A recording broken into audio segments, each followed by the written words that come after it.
안녕하세요. 세상에는 참 기구한 사람들이 많다고 하지만 저만큼이나 과연 기구한 사람이 있을까 싶습니다. 저는 올해 20대 후반의 남자입니다. 저희 집에 대해서 이야기하자면 부모님께서는 평범한 사람들이셨습니다. 재산 많은 부모도 없었고 그저 평범한 월급 받고 평범하게 단돈 10,000원에도 허덕이면서 살아온 집안이었죠. 어릴 때 남들 용돈 다 받을 때 집에 돈이 없어서 못 받을 때도 있었고, 남들 다 먹는 간식 한번 못 먹고 살았습니다. 친구들이 학원을 너무 많이 가서 힘들다는 말을 할 때 저는 학원 한번 가보는 게 소원이었을 정도로 어릴 때는 참 가난했었습니다. 근데 그렇다고 해서 끼니를 못 챙겨 먹고 살거나 그러지는 않은 정도라 그냥 부자는 아니지만 평범한 수준이라고 생각하며 살아왔습니다. 저희 아버지께서는 페인트공이셨습니다. 항상 어릴 적 아버지를 생각하면 페인트 묻은 작업복을 입고 나가시던 모습이 제일 많이 떠오르네요. 아버지는 자신이 배운 게 이것뿐이라 자기는 이것뿐이 못하지만 저희한테는 꼭 공부 열심히 해서 자기보다 나은 사람, 꼭 훌륭한 사람이 되라며 먹을 거 아끼고 아껴서 저희 교육비를 보태주시던 아버지셨습니다. 어머니도 그런 아버지를 따라다니며 같이 페인트를 하셨고요. 그러던 어느 날 어머니가 갑자기 허리를 다치셨고 그때부터 저희 집안에 불행이 찾아왔죠. 이제는 아버지 혼자 밖에 나가서 일을 하게 되어버리니 생활비는 점차 줄어들었고 엄마는 집에 누워서 쉬다가 몸이 조금은 나아지셨지만 페인트 칠을 할 정도는 못 되어서 페인트 칠 대신에 부업 같은 소일거리 찾겠다며 매번 밖으로 나돌아다니기 시작하시더군요. 그때부터였습니다. 엄마가 변하기 시작한 게요. 평생 안 하시던 화장을 하시기 시작하고 옷도 짧은 치마만 입기 시작하더니 갈수록 옷도 점점 더 과격해지고 화장도 더욱 짙어지기 시작하시더군요. 정말 평생 입도 안 대고 안 마시던 술도 마시기 시작했고 집에 돌아오시면서 회식이니 뭐니 하는 말들을 하고는 집에 돌아오는 시간도 점점 늦어지기 시작했습니다. 아버지는 그런 어머니가 점점 불만이었는지 참다 참다 폭발하여 말싸움으로 크게 다투기 시작했고 급기야 각방을 쓰는 정도까지 갔었죠. 그러던 어느 날 학교를 마치고 저는 아르바이트를 하기 위해 가게로 가던 중에 저희 엄마와 낯선 남자가 팔짱을 끼고 어디론가 가는 모습을 목격했습니다. 순간 너무나도 충격적인 모습을 보게 된 저는 아르바이트도 내팽겨치고 그 둘을 따라 갔고 전화까지 걸었습니다. 엄마는 아무렇지 않게 전화를 받더군요. 어디냐라는 말에 일하러 나와서 손님이랑 같이 있다며 태연스럽게 말을 하다가 지금 손님이랑 만나는 중이라서 좀 바쁘니까 끊자며 제 말도 안 듣고 그냥 전화를 끊어버리고는 그 손님이라는 남자와 들어간 곳은 바로 모텔이었습니다. 그날 아르바이트에 지각하여 점장에게 꾸중을 들으며 혼나고도 일이 하나도 손에 잡히질 않더군요. 이 엄청난 일을 어떻게 아버지한테 말을 해야 할지 큰 고심을 하고 있었는데 그날은 엄마는 새벽이 다 되도록 집에 돌아오지 않았습니다. 저는 아버지에게 혹시 엄마에게 무슨 문제 있는 거 아니냐고 말을 해봐도 아버지는 한두 번 이 문제로 싸운 것도 아니고 지금 해결할 수 있는 것도 아니니까 자기도 어쩔 수가 없다며 저한테는 그냥 신경 쓰지 말고 얼른 자라고 말씀하시더군요. 그런데 제가 이 상황에 잠이 오겠습니까?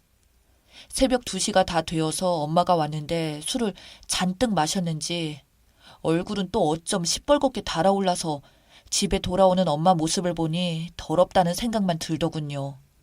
제가 엄마에게 대체 뭐 하다가 이 시간에 들어오냐고 하니까 엄마는 저를 노려보며 너도 네 아빠 행세할 거냐고 이 집구석에 돈이 없으니 내가 이렇게라도 일을 해야지 돈을 번다고 하면서 저를 밀치고는 방으로 들어가 버리더군요. 그런데 그 당시에는 사실 저도 대학을 간 상태였고 등록금은 장학금을 받았습니다. 또 대학 생활에 필요한 외식 비용이나 교재비는 제가 학교를 마치면 아르바이트해서 보탰고요. 그나마 여동생이 이제 수험생이라서 돈이 어느 정도는 들어간다고 하지만 그래도 저희 둘 다 돈벌이는 못해도 예전과는 많이 다른데도 그런 소리를 하는 엄마가 저는 도저히 이해가 되지 않더군요. 그 이후로도 엄마의 외도는 쭉 이어졌습니다. 심지어 주말에는 워크샵이니 뭐니 세미나 핑계를 대며 2박 3일로 여행을 갔다 오던 엄마를 보고 있자니 저는 이제 더는 참지 못해서 아빠와 여동생에게 모든 걸 이야기했습니다.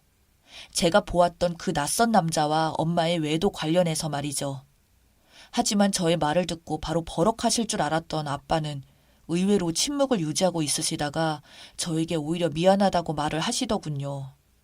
이미 저에게 듣기 전부터 어느 정도는 이미 알고 계셨다며 그래도 너희들이 모르길 바랬고 저희가 성인이 되기 전까지는 어떻게든 참으려고 했답니다. 저는 곧 군대를 가는 거였고 여동생도 내년이면 성인이었으니까요. 아버지는 자기가 모자라서 이런 일이 생긴 거라며 저희 앞에서 갑자기 우시는데 저랑 여동생도 눈물을 같이 흘리며 저희 세 가족이 끌어안고 엉엉 울었네요. 저희 때문에 자기 아내가 다른 남자랑 바람난 걸 눈 감아주고 있으시다는 게 남자로서 얼마나 비참한지 그 마음이 이해 안 갈 리가 없었죠.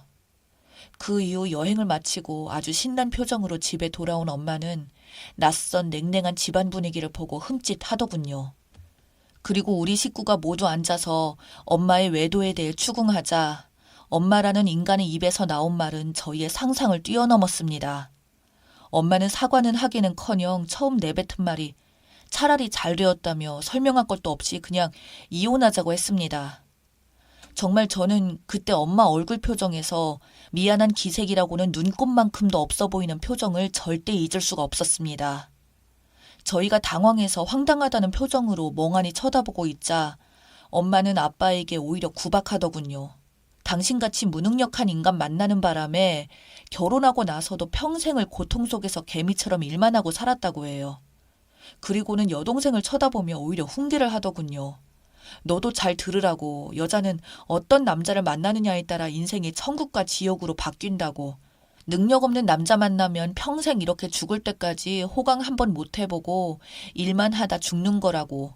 그러면서 자신이 바람피는 남자에 대한 이야기를 아주 당당하고 뻔뻔하게 말을 하더군요. 얼마나 대단한 남자인지 수백억대 부자라고.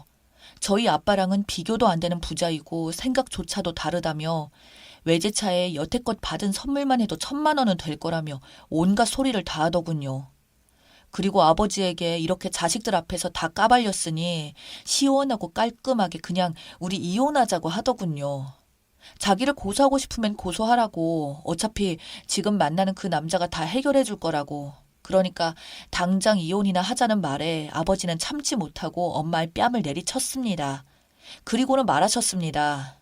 당신 남자와 돈에 미쳐서 부끄러운 줄도 모르고 그딴 소리를 애들 앞에서 해? 당장 여기서 꺼져! 라고 말했고 그 이후 아버지는 소송도 없이 엄마와 합의 이혼을 했습니다.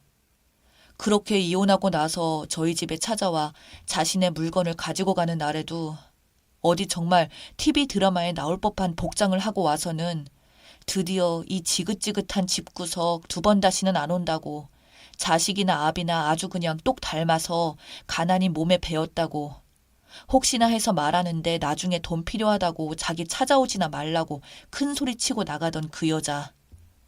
저희도 그때는 무척 힘들었지만 아버지는 얼마나 힘드셨을지 상상도 안 됩니다. 그 이후로 엄마랑은 연락조차 해본 적이 없습니다. 저는 그렇게 군대를 다녀와서 학교를 졸업하였고 바로 취직하여 회사에 들어갔습니다. 제 동생 역시 대학을 진학하고 졸업하여 선생님이 되었습니다. 그만큼 세월이 흐른 만큼 저희 아버지는 제가 어릴 때 항상 듬직해 보였던 큰 어깨가 이제는 제 눈에 어찌나 홀쭉 말라서 초라하게 보이시던지.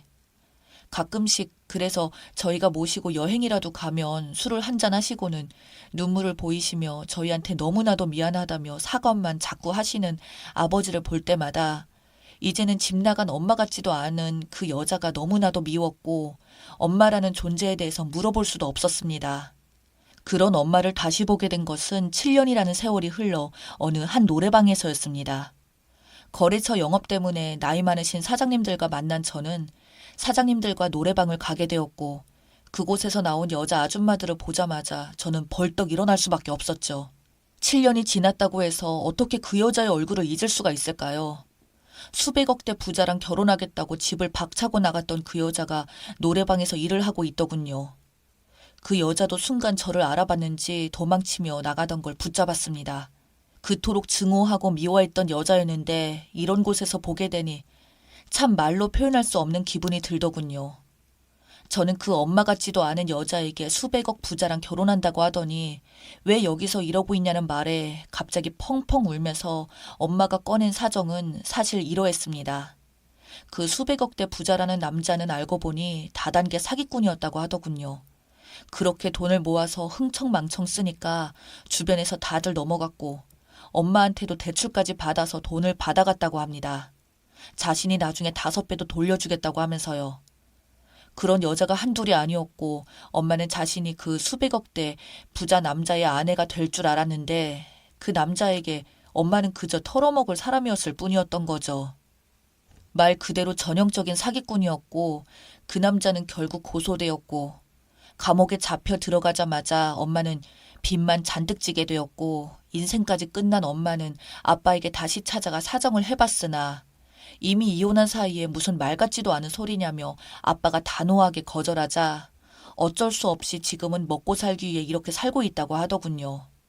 그러면서 우리는 어떻게 지내냐고 묻는 말에 아빠 말대로 이제 남인데 알 게 뭐 있겠냐고 그냥 당신이 말했던 대로 우리도 먹고 살기 위해서 발버둥 치며 살아가고 있다고 말을 하고는 바로 돌아서서 집에 돌아오는데 정말 뭐 때문인지 모를 눈물이 계속 흘러내리더군요. 집으로 돌아와서 저는 아버지께 그 일을 말씀드렸더니 아버지는 착잡한 눈으로 저를 바라보시며 엄마 그냥 용서해 줄까? 하시더군요. 그 말에 저는 울면서 아버지 제발 그러시지 말라고 말했습니다. 항상 자신의 아픔보다 저희 먼저 생각을 하시는 아버지. 본인이 용서하고 싶은 게 아니라 저희 때문에 용서할까 물어보시는 걸 알아서 제발 이제 저희는 생각하지 말고 본인 하고 싶은 대로 사시라고 앞으로 여자도 좀 만나시고 만나는 여자분이랑 혹여나 마음이 맞아서 잘 되면 재혼도 하시라고 이제 우리 신경 쓰지 마시고 아버지 인생 사시라고 간곡히 말씀을 드렸네요.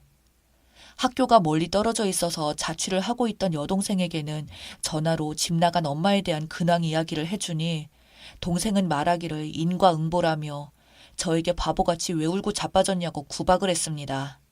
참 돈이라는 게 뭔지 그 여자는 그렇게 저희 가족들 가슴에 못을 박고는 결국 자기 인생까지 파멸시켰네요.